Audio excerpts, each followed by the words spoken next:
जाई अब दिलवा रे डीजे कंचन राज राजधानी रिकॉर्डिंग स्टूडियो हसनपुर चौराहा कुशीनगर। टूट जाई अब दिलवा रे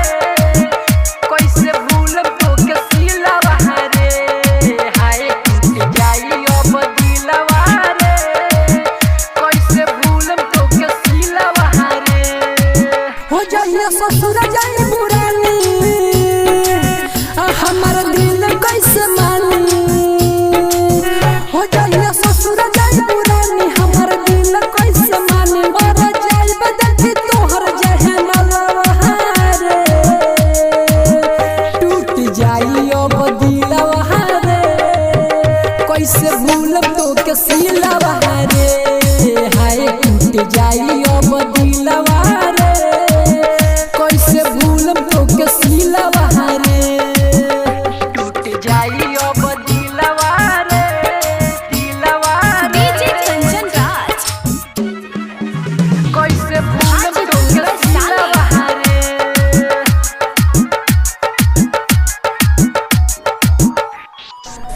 लागी हरदिया तो आई मोरतिया मार छपाले तोहार हो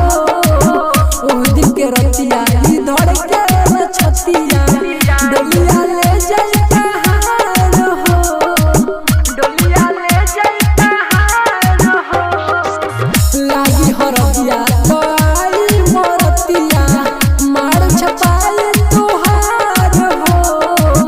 ओ दिन के रतिया ई धड़ के छतिया डोलिया ले जाई कहार हो हम कावा पकड़ी बोला जी की मारी बोला का हो पकड़ी बोला जी की मारी अब के पूछी अब हमारा हलवा रे टूट जाई अब दिलवा रे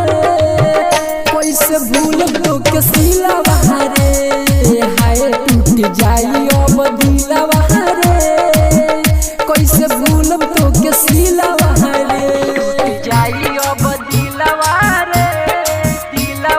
डीजे कंचन राज हाजीपुर वैशाली।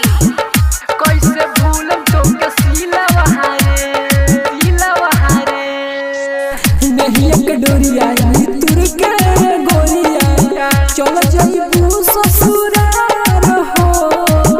नींद न लागे ई रात भर जागी आवला याद तोहार हो आवला याद तोहार हो नहीं एक डोरिया ई तुर के गोरिया चल जाइबू ससुरार हो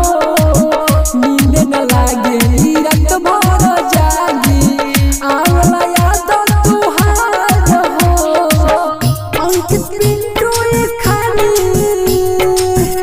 हम तोर सहतानी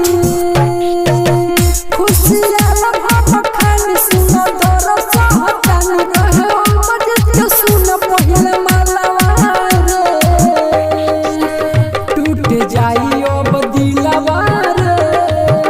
कैसे भूल तोके सिलवा रे हाय टूट जाई अब दिलवा रे कैसे भूल तोके सिलवा रे। राजधानी रिकॉर्डिंग स्टूडियो बसंतपुर चौराहा।